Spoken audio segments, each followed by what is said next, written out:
Corona మొహమ్మడు వాడి పేరే corona మొహమ్మడు. ఒక నవ్వు ఉండదు, ఒకరితో ఆప్యాయంగా మాట్లాడు, ఒకరికి పని చేయాలనుకోడు. గుడికి వస్తే తట్టలో కూడా 10 రూపాయలు. తెలుగుదేశం పార్టీ వాళ్ళు ఇచ్చే కాఫీ తాగుతాడు, తెలుగుదేశం పార్టీ పెట్టే భోజనం తింటాడు, తెలుగుదేశం పార్టీ వాళ్ళు ఖర్చు పెట్టి మీటింగ్ పెడితే వచ్చిపోతాడు తప్ప ఏ రోజైనా వీళ్ళు ఒక ఆఫీసు ఒక ఇల్లు పెట్టుకొని ఎవరికైనా అందుబాటులో ఉన్నారా, ఎవరికైనా సహాయం చేశారా, ఏదైనా అభివృద్ధి చేశాడా? వాడు కూడా వచ్చి రోజా ఏం చేసింది, ఎక్కడ అభివృద్ధి చేసింది? వాడు విజయపురానికి, నిండ్రకి, పుత్తూరు, నగిరి, వడమన్పేటకు వస్తే రోజమ్మ ఏం చేసిందో కనిపిస్తుంది, జగన్మోహన్ రెడ్డి గారు ఏం చేశారో కనిపిస్తుంది. తిరుపతిలో, హైదరాబాద్లో కూర్చొని రోజమ్మ ఏం చేసింది, జగనన్న ఏం చేసినాడంటే ఈరోజు మీ పరిస్థితి ఏంటి? ఒక పండగ వస్తే మనం చేసుకోవడానికి ఉందా?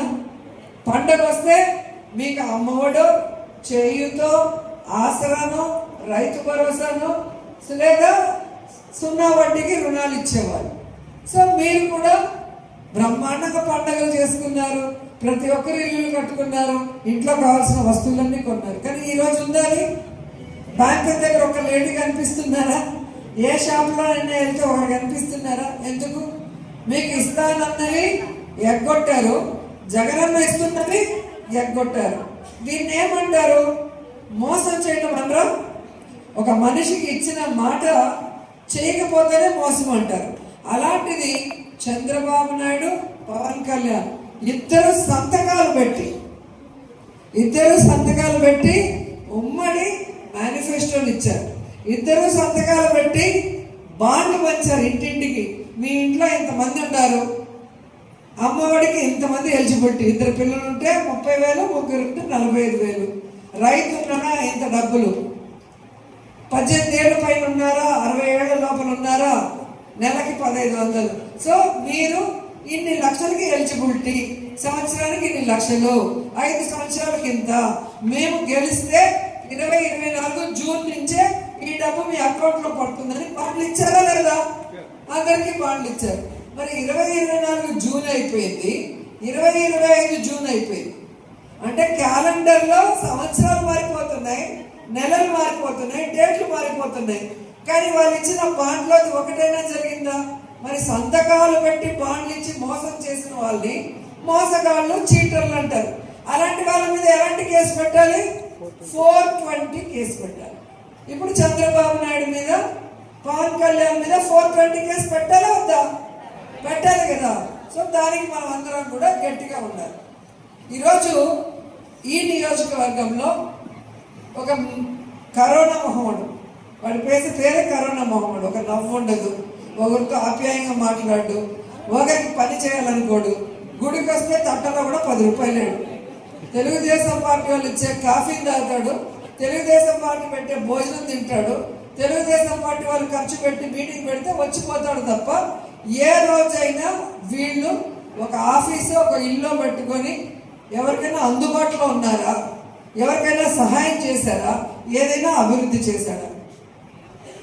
వాడు కూడా వచ్చి రోజా ఏం చేసింది, ఎక్కడ అభివృద్ధి చేసింది?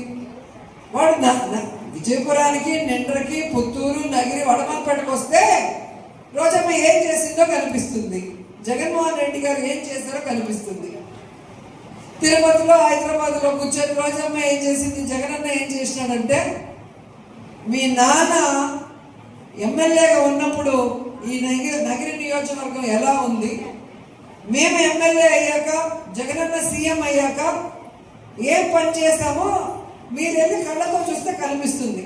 ఈరోజు విజయపురం మండలమే మీరు తీసుకోండి, ఐటీ కాలేజ్ ఎవరు కట్టించారా? మరి వాళ్ళ నాన్న తోపు తురుము, ఈడు పార్టీ తోపు తురుము, భానుప్రకాష్. మరి ఎందుకు మీరు ఐటీ కాలేజ్ కట్టించలేకపోయారు?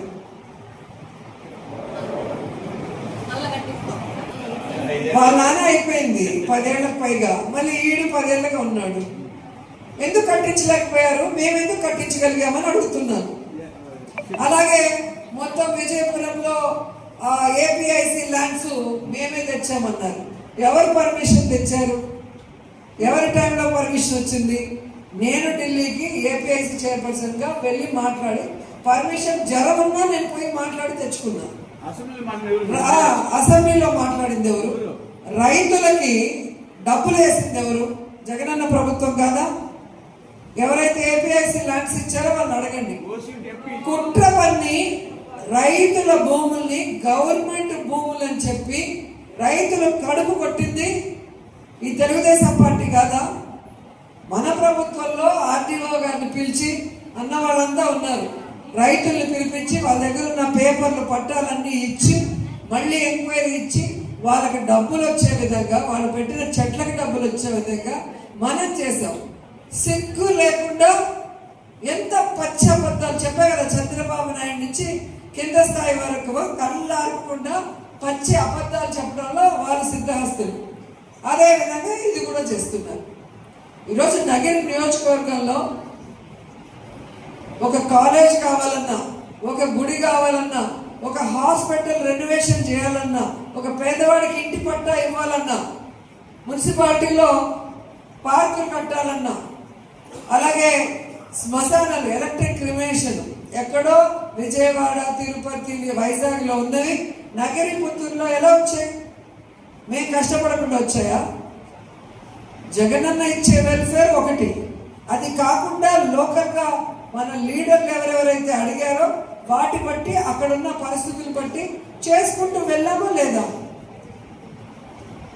మనకి ఈ సచివాలయాల్లో ఉద్యోగం ఎలక్ట్ అయ్యి అప్లికేషన్ వెరిఫికేషన్లో కనకమ్మ సత్రంలోనూ తిరుత్తూరులో చదివి చాలా మందికి ఉద్యోగాలు మిస్ అయితే ఇక్కడ జూనియర్ కాలేజ్ లేకపోవడంలో ఈ ప్రాబ్లం అయిందని జగన్ గారిని అడిగితే నిండ్రా విజయపురంలో జూనియర్ కాలేజ్ మనకి శాంక్షన్ చేయలేదా? ఈరోజు ఆ జూనియర్ కాలేజ్ వల్లే కదా భవిష్యత్తులో మళ్ళీ ఉద్యోగాలు ఇస్తే వాళ్ళు లోకల్ పరిగణించి చేసుకునే అవకాశం ఉంటుంది. గతంలో వీళ్ళు చేస్తుంటే ఈరోజు సెలెక్ట్ అయిన వాళ్ళు ఎందుకు ఉద్యోగాలు లేకుండా మిస్ అయి ఉంటారు? మేము మా తాతలు నేతులు తాగినారు, మా మూతులు వాసన చూడండి అని చెప్పి వాళ్ళ నాన్న విగ్రహాలు పెట్టాడు. ఏం సాధించాడు వాళ్ళ నాన్న? నాకు చెప్పండి. నగిరికి ఏం చేశాడో చెప్పండి. నగిరిలో మొన్నటి వరకు మన ప్రభుత్వం వచ్చేంత వరకు రైల్వే నత్తం కానీ, ఏకాంబర కుప్పం కానీ, వేపకుంట కానీ, పుత్తూరు కానీ, పూడి ఎలా ఉన్నింది? ఈరోజు మన గవర్నమెంట్లో ఎలా ఉందో చూడండి. ఎన్నిసార్లు మనం వెళ్ళి ఇటు సదరన్ రైల్వేలో మాట్లాడాం, అటు ఢిల్లీకి వెళ్ళి సెంట్రల్ మినిస్టర్తో మన ఎంపీలందరినీ తీసుకెళ్ళి మాట్లాడి పనులు చేయించాం. మీరే చూడండి ఏ ఇయర్లో జరిగినాయి, ఎవరెళ్ళి రిప్రజెంటేషన్తో ఇచ్చారో చేయండి. తెలియదంటున్నాడు కదా, తెలుసుకోమని చెప్పండి. అలాగే ఎన్హెచ్ రాయపాటి దగ్గర వీళ్ళు డబ్బులు కొట్టేసి తిరుపతిలో ఎలా ఇల్లు కట్టించుకున్నారో మీరు చూశారు. కానీ అదే ఎన్హెచ్ రేణిగుంట రోడ్ నుంచి మన నగిరి వరకు ఎక్కడైనా అండర్ బ్రిడ్జ్లు సక్రమంగా కట్టారా? ఎక్కడైనా సర్వీస్ రోడ్లు కట్టారా? వాళ్ళ నాన్న లేదా ఈయన వీళ్ళ ప్రభుత్వం ఉన్నంత వరకు ఎంతమంది చనిపోయారు ఆ ఎన్హెచ్ మీద ఒకసారి మీరు ఆలోచించండి. యంగ్స్టర్సే. ఈరోజు ఆ పరిస్థితి రాకూడదని గడ్కరీ వరకు 2-3 సార్లు వెళ్ళి ఎమ్మెల్యేగా ఉండి కొట్లాడి పుత్తూరు వరకు వర్క్ చేయించాం, మంత్రిగా ఉండి కొట్లాడి పుత్తూరు నుంచి ఈరోజు కనకమ్మ సత్రం వరకు వర్క్ జరుగుతుంది. అలా ఏ రోజైనా నాన్న కొడుకు వెళ్ళి మాట్లాడారా?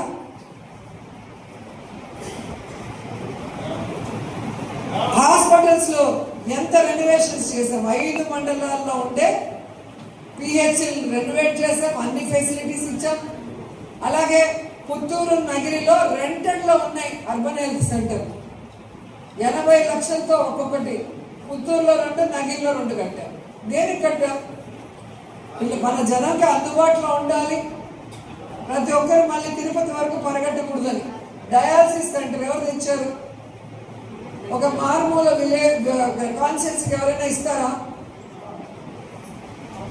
జగన్మోహన్ రెడ్డి గారిని మనం వెళ్ళి అడిగినప్పుడు, ఇక్కడ పరిస్థితులు మనం చెప్పినప్పుడు ఆయన వెంటనే స్పందించి చేశాడు కాబట్టే కదా జూనియర్ కాలేజీలైనా, కళ్యాణ మండపాలైనా లేదా 100 బెడ్ రెనోవేషన్ చేసి